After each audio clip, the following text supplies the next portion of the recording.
হাড্ডির বাজার সংলগ্ন রাধাকৃষ্ণপুর এলাকায় মৃদঙ্গ তৈরির কাজ করে আসছেন। বর্তমানে দুই ছেলে স্ত্রীকে নিয়ে মৃদঙ্গের সঙ্গে সঙ্গে বিভিন্ন বাদ্যযন্ত্র তৈরি করছেন। বহু জায়গা থেকে বিভিন্ন অফার এলেও গ্রামের মাটির টানে, মাতৃভূমির টানে গ্রাম ছেড়ে শহরের পথে পাড়ি দিতে চান না দাস পরিবার। আমার দাদুর কাছ থেকে এটা হয়ে আসছে, দাদু করছে, বাবা করছে, বর্তমানে আমরাও রয়েছি। আমরা গ্রাম ছেড়ে শহরে যেতেও চাইছি না, এখানেই দোকানটা ছোট থেকেই বড় হয়েছে। যা কিছু বলো না, আজ পর্যন্ত ওই দোকান থেকেই আমাদের লালন পালন করিয়ে খাওয়া দাওয়া করেছে।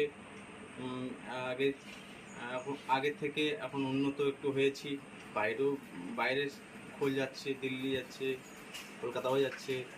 বাবাকে তো অনেকে বলছে ডাকছে বাইরে যাওয়ার জন্য। বাবা যেতে চাইছে না, একটা গ্রামের মধ্যে থেকে একটা পরিবেশ আমরা করেছি, সেইখান থেকে আর বাইরে কোথাও কাজে যেতে চাইছি না। কি দামে বিক্রয় এগুলো? দামে বিক্রি হয় 3500 টাকার কাছ থেকে